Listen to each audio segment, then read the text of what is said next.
Une plateforme de microblogging, c'est un média qui structurellement, quand il va se construire autour de ces 140 signes, va amener avec lui une manière de s'exprimer qui n'existe nulle part ailleurs.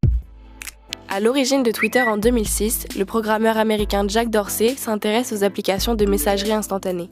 Il se passionne très tôt pour les outils informatiques. À seulement 15 ans, il développe des logiciels en libre accès, toujours utilisés aujourd'hui. Il invente les premiers logiciels qui vont permettre de fluidifier le trafic des taxis ou le circuit des urgences. Il réfléchit en termes de flux, comment faire en sorte que l'information arrive rapidement au bon moment et aux bonnes personnes. Et une des caractéristiques de Twitter, c'est précisément ça, c'est-à-dire que c'est de l'information qui est très courte, dont l'intérêt est qu'elle va toucher une audience rapidement et efficacement. Jack étudie ensuite à l'Université de New York et en 2000, il crée une entreprise dans ce même domaine de la répartition des taxis et des services d'urgence. En parallèle, le phénomène des blogs s'impose sur Internet et l'usage du smartphone explose. Jack réfléchit alors à un moyen de partager instantanément des messages au plus grand nombre. Jack Dorsey, à l'époque, travaille notamment autour de l'envoi des SMS qui commencent à occuper une part importante de nos conversations sociales.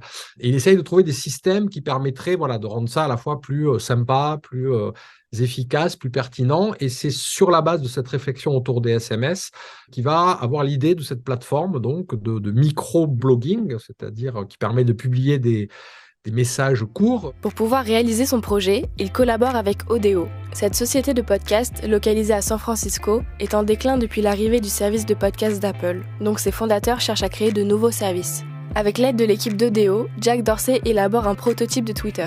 Et quelques semaines plus tard, il acte la naissance de Twitter en envoyant son premier tweet le 21 mars 2006. Le nom Twitter, écrit initialement sans les voyelles, fait référence à une courte rafale d'informations sans conséquence, des gazouillis d'oiseaux, comme l'écrit Jack dans un autre tweet. Ce qui fait l'identité de Twitter, c'est la brièveté des tweets. Initialement, c'était 140 caractères, pas plus. C'est le ratio, disons, le plus efficace pour pouvoir distribuer un maximum de messages en occupant un minimum d'espace mémoire dans les applications. Au départ, il était parti là-dessus pour des raisons essentiellement matérielles et des raisons techniques. Cette limitation du nombre de signes, elle peut être utilisée de manière ludique, mais on s'aperçoit aussi que c'est une forme qui est très efficace pour des traits d'esprit, pour des formes aussi de saillies verbales qui peuvent parfois relever d'ailleurs de certaines formes d'agression aussi. Dès ses débuts, le réseau social attire de nombreux utilisateurs. En 2007, l'un d'entre eux propose d'utiliser le hashtag pour regrouper certains messages. Cette suggestion est bien accueillie par Twitter qui optimise ensuite son usage. Il y a tellement de gens qui échangent en temps réel de manière croisée sur tellement de sujets différents qu'il faut mettre un petit peu de l'ordre à l'intérieur de ce chaos. Et une manière de mettre de l'ordre dans la conversation, c'est effectivement d'utiliser ce petit signe dièse et de lui associer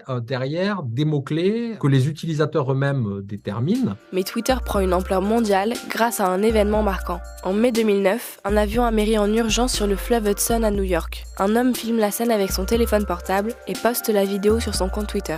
Cette vidéo va faire le tour des médias. Et à partir de là, on va poser les bases de ce qu'on va appeler le journalisme citoyen, c'est-à-dire cette idée qu'il suffit d'avoir un smartphone dans sa poche, une application qui permet de partager ça rapidement, et puis chacun peut documenter ce qu'il voit en temps réel. À partir de ce moment-là, tout le monde va se dire il se passe quelque chose, cette application est intéressante, et du coup les usages vont décoller. Twitter s'installe dans les smartphones de nombreuses personnes, et même de personnalités politiques comme le président des États-Unis de l'époque. Je suis le premier président qui tweete en direct. Jack Dorsey a eu un parcours de chef d'entreprise assez chaotique. Il a dirigé Twitter avant d'en être écarté en 2008 par le conseil d'administration qui jugeait sa gestion insatisfaisante, puis il est revenu en 2015. S'il a aujourd'hui quitté ses fonctions de PDG, Jack Dorsey reste la figure du père fondateur de Twitter. C'est peut-être la plateforme qui incarne le mieux cette représentation qu'on a de l'histoire du web et d'Internet, c'est-à-dire la capacité de vraiment de mélanger et de mixer dans un même espace le meilleur de l'humanité et le pire de l'humanité, puisqu'il y a des causes qui naissent, qui se défendent, qui émergent et qui progressent grâce à Twitter, parce qu'il y a cette capacité de figer l'attention médiatique, mais il y a aussi des immenses problèmes de modération, de discours extrémistes qui ne sont pas ou peu traités. Twitter a été beaucoup critiqué à l'époque de Jack Dorsey comme aujourd'hui à l'époque d'Elon Musk sur la faiblesse et sur l'incurie de ses politiques de modération.